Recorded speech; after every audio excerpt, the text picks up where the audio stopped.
if I told you that this photo right here, long exposure, as you can see, was taken around 1 p.m., high noon, high sun in New York City? Does it make sense? Not really. Hey, what's up everyone? Eric Rossi, the guy with the eye here with an awesome technique that you could do. It's very affordable for what it is, and you can get some fantastic, magical looking images, and some of them look kind of creepy and everything, but if you saw one of my vlogs when I was testing out the Canon G7X in New York City, I was going in to do some daytime long exposure photography. Now, if you're asking, usually long exposures you can only do at night because there's not a lot of light, and it's easier to control your shutter speed and everything in that regard. But with daylight, it's very hard to stop down the light without any external options or anything, but I'm here to give you the tips that you need to get images that you can get long exposures in impossible situations, because your camera right now, be it DSLR, mirrorless, or whatever, without certain things will not be able to accomplish this right out of the box. You're gonna need some help. Here's how you get some awesome looking daytime long exposure images. I really wanted to learn this and incorporate this in some of the weddings and events that I do, because it's a really awesome thing that you can add in there. It's more of like an artistic feature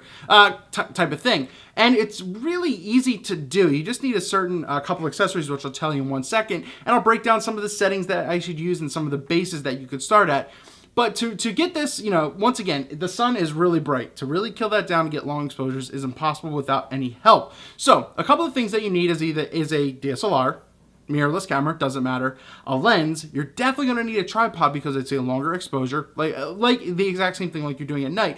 But you're gonna need 2 accessories to make sure it's the optimal stabilization that you can. One, a shutter release or a trigger. So essentially I plugged this into my Nikon D600 to get some of these photos.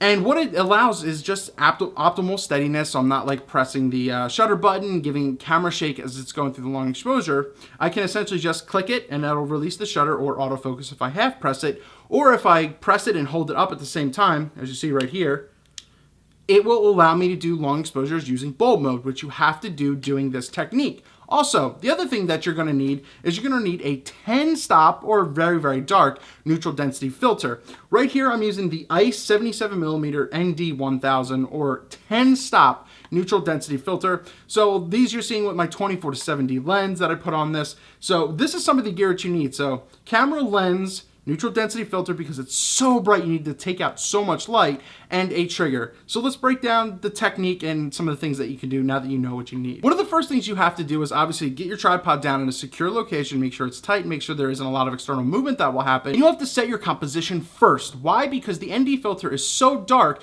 your lens won't be able to autofocus, you won't be able to see much. So one of the first things you should do is set your composition first, get your focus done. As soon as you have that locked in, switch your lens, switch your camera to manual, so that way no autofocusing can take over, you don't accidentally bump it trying to use your shutter or your trigger to launch the bulb mode, the long exposure. So lock in your composition, that's number one. The next thing I would do is mess with my settings first. So then I would essentially go to my ISO and put it as low as possible. So, Nikon Canons differ a little bit, but go down to ISO 100, 150, 200, or 250, however low your camera can go, because you're gonna be fighting a lot of light with this, and there's a crutch that I have that I can really get with this. So your shutter, you gotta put in bulb mode because you gotta go over a minute, 2 minutes, or however you do that. So ISO as low as you can go. Your shutter speed, I'm gonna put in bulb mode, so hopefully your camera has that to accomplish this, so that way you can really kind of time and get custom exposures.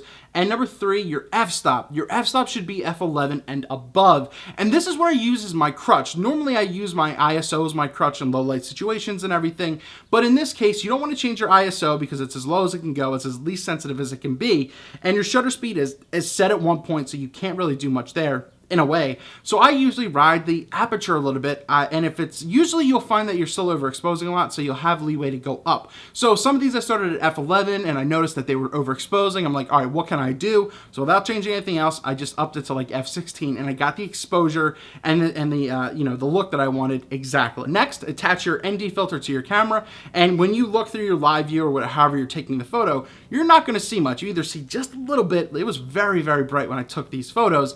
You're going to see almost nothing at that point. And then essentially what you should do is grab a timer, or I grab my camera and just set a timer. And as soon as I press the trigger up to start the exposure, I hit start and I waited a minute or 2 minutes. Now for these, I tried to do 2 minutes like I was mentioning, but they were way overexposed. So I limited it down to a minute, and I noticed it got everything exactly what I needed. The sky was a little so, you know, overexposed in some of the buildings. So then I upped my f-stop from like f11 to like f14, and it worked out perfectly. So f-stop is pretty much key in this as well, well to help really dial down the exposure. As I said, you're fighting a lot of light. That's why you need a 10-stop neutral density filter. But this is how you get magical images. You get that ghostly effect with people walking around, or, you know, that was the one image of the Flatiron. There's some people there that you can see, but it looks almost deserted and empty when it's totally not. It was Memorial Day weekend. There were a ton of people there, but this is a very fun technique. So camera, lens, 10-stop ND filter, some kind of trigger, and a tripod, and you can create magical images. Once again, go through the settings, lowest ISO,